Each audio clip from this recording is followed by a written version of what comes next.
मेरा नाम विजय कसाना है। हमारी पार्टी है भारतीय वीर दल, जो राष्ट्रीय सतर पर पिछले चुनाव जो है विधानसभा लोकसभा के 5 प्रांतों में लड़ी है। और भारतीय वीर दल के प्रतिनिधि के रूप में दिल्ली के हमारे प्रदेश के संयोजक हैं, उत्तर प्रदेश के प्रदेश अध्यक्ष हैं और पूरी टीम यहाँ पर पहुंची है।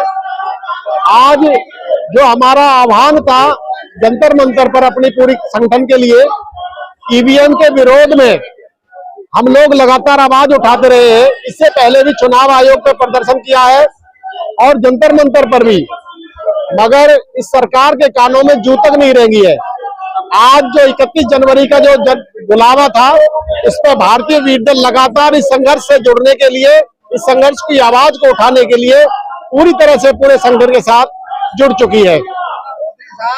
हिंदुओं की सरकार चल रही है, आप हिंदू विरोधी क्यों बन रहे हो?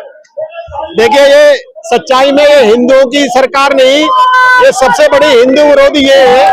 अगर हिंदू धर्म की बात करते हैं तो हिंदू धर्म का सबसे बड़ा नुकसान, सबसे बड़ा पलायन इस सरकार में हुआ है। आज मैं मीडिया और सोशल मीडिया पर देख रहा हूँ, आप सब भी देख रहे हैं, अब लोग बुद्ध को खोजने लग गए हैं। बुद्ध को खोजने की जरूरत आज सबसे ज्यादा पिछले 10 वर्षों में लगी है कि बुद्ध एक विचार है, बुद्ध को धर्म नहीं है।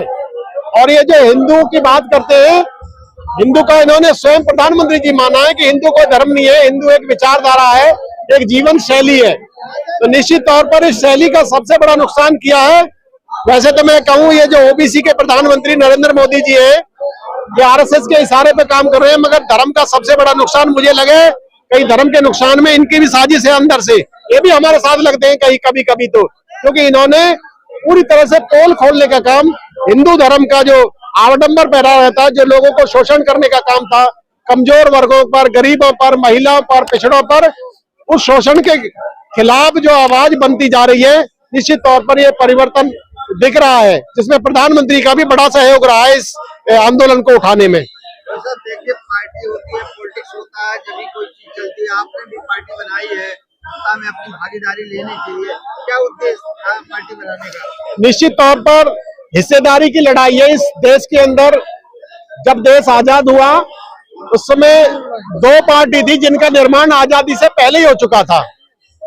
ये कांग्रेस पार्टी जो जन आंदोलन था, देश को आजाद कराने का आंदोलन था, 1885 में वो बना, मगर चालाकी बस सरदार पटेल ने कहा था कि कांग्रेस को खत्म कर नई पार्टी बनानी चाहिए। मगर उस समय के जो नेता थे, गांधी जी थे, पंडित जवाहरलाल नेहरू, तो उनको पता है कि देश में कार्यकर्ता पूरी तरह से तैयार है, हमें राजनीतिक दल बनाकर उसी कांग्रेस को पूरी तरह से देश में शासित कर दिया। और देश का कमजोर वर्ग, गरीब वर्ग, पिछड़ा वर्ग, किसान वर्ग, मजदूर वर्ग सब अपनी पार्टी समझकर इसमें जुड़ गए, क्योंकि आजादी का आंदोलन था। दूसरी पार्टी जो ये वर्तमान में भारतीय जनता पार्टी के रूप में बैठी है, 1925 में इन लोगों ने नींव डाल दी थी। कितने चतुर लोग थे हमारे लोग। आप मीडिया के बंधु आपसे सवाल पूछते हैं कि पार्टी बनाकर आप पार्टी पॉलिटिक्स कर रहे हैं। इन लोगों ने तो राजनीति आजादी होने से पहले ही करना शुरू कर दिया था। तो अब हम लोग अगर किसान की आवाज बनते हैं, पिछड़ों की आवाज बनते हैं, अगर अपना हिस्सा मांगने की बात करते हैं, जो मान्यवर काशीराम जी का अभियान था हिस्सेदारी की लड़ाई में, जिसकी जितनी संख्या बारी उतनी उसकी हिस्सेदारी, अगर उस हिस्सेदारी की लड़ाई लड़ते हैं तो आप जैसी मीडिया ही अपने सवाल उठाती है। सवाल कभी उनसे भी पूछिए जो लोग इस देश के अंदर कांग्रेस और बीजेपी के रूप में एक ही वर्ग की पार्टी, दोनों एक ही वर्ग की पार्टी है, जो बारी बारी से एक ही वर्ग को मजबूत करने का काम करती रही है। सवाल है मेरा, देखिए सुप्रीम कोर्ट ने भी ठुकरा दिया ईवीएम को लेकर, और राज्यपाल को, राष्ट्रपति हमारे देश के राष्ट्रपति ने भी साइन कर दिया। 2024 चुनाव के अंदर भी ईवीएम हटेगा नहीं, तकरार किस बात की? निश्चित तौर पर यही सबसे बड़ा दुर्भाग्य है। चुनाव आयोग के फैसले को, सुप्रीम कोर्ट के फैसले को चुनाव आयोग के उसका जो गठन करना था, उसकी जो नियुक्ति करनी थी, सबसे पहले सरकार ने नकार के काम किया है। तो चुनाव आयोग और हमारी न्यायपालिका दोनों ही दबाव में है। सुप्रीम कोर्ट का जो फैसला था, जो चीफ जस्टिस को इस चुनाव आयोग के नियुक्ति में दाखिल किया था, और विपक्ष का एक नेता और एक प्रधानमंत्री जी ने बड़ी चतुराई से उस नया विधेयक लाकर सुप्रीम कोर्ट का भी अपमान करके सुप्रीम कोर्ट को, चीफ जस्टिस को जो बाहर करने का काम किया है, तो सुप्रीम कोर्ट से क्या कहें, सुप्रीम कोर्ट को भी लगने लगा है, क्योंकि जो भी फैसले हैं सरकार उसको हमारे उलट देती है और नया कानून बना देती है। जनता ने इतना बड़ा जन समर्थन देकर बहुत बड़ी भूल की है।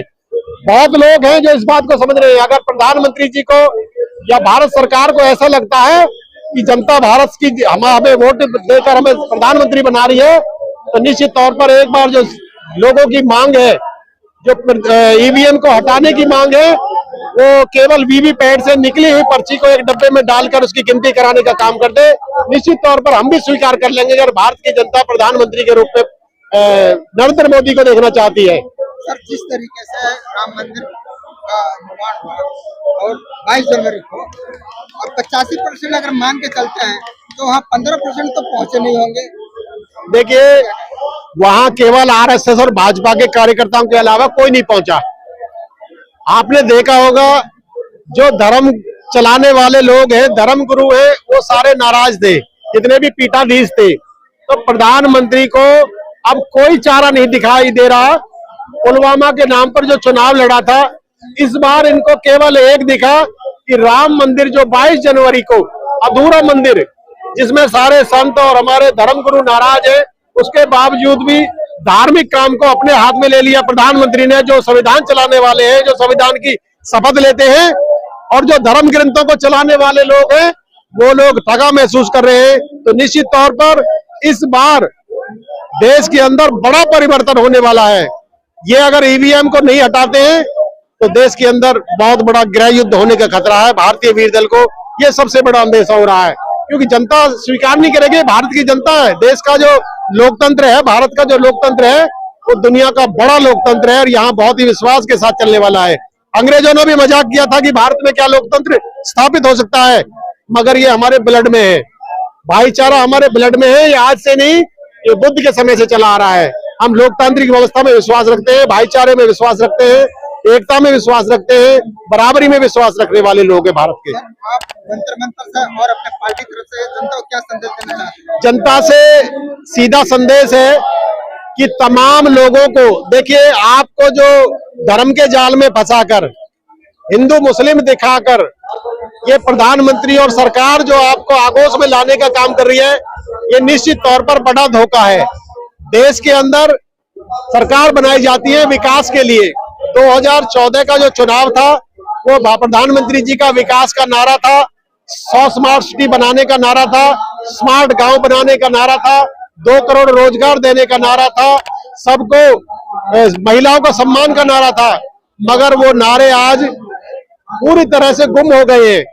तो जनता को मैं पुनः याद दिलाना चाहता हूं, उस बुलेट ट्रेन को खोजिए जिसका इन्होंने वादा किया था, जो बड़ी बड़ी बातें की थी। मेक इन इंडिया और मेड इन इंडिया की जो बात करी थी, उसको याद करिए। ये धोखा है। आप लोगों को, मैं विशेषकर किसान वर्ग के लोगों को, कमजोर वर्ग के लोगों को, पिछड़े वर्ग के लोगों को, जो अपने बच्चों को डॉक्टर, इंजीनियर, प्रोफेसर बनाने की जो बात करते थे, आज वो भूल गए हैं अपने। वो केवल धर्म जाल में फंसकर अपने बच्चों को, अगर इतना ही शौक है, कौन व्यक्ति है, कौन परिवार का सदस्य है, कौन माँ बाप है जो अपने बच्चों को धर्म का गुरु बनाना चाहता है, बाबा जी बनाना चाहता है। पहले हमारे बड़े बूढ़े कहते थे, कोई निकम्मा लड़का होता था कि काम करना बस की नहीं है तो बाबा जी बन जा। मगर आज देखिए, उन बाबा जी केवल लाल कपड़े पहनकर बाबा जी के रूप धारण करके लोगों के सम्मान की दृष्टि में, क्योंकि सरकार ने पूरा तंत्र लगा दिया है, पूरा मीडिया लगा दिया है, लोगों की राय बनाने की जो क्षमता है वो 24 घंटे की रह गई है, उससे लंबी सोच नहीं रही है। तो लोगों से मेरा ये संबंध है, लॉन्ग विजन में सोचिए। ये आजादी के मात्र हमें 75 साल और लोकतंत्र को स्थापित हुए हैं, उन्हें इस देश के अंदर जो भाईचारे की, जो हमारे अंदर फितरत थी, जो सबको हिंदू मुस्लिम सिख ईसाई का एकता का नारा इस भारत में चला था, उसको वापस लाना है। अब नफरत की राजनीति छोड़कर भाईचारे का नारा देना है।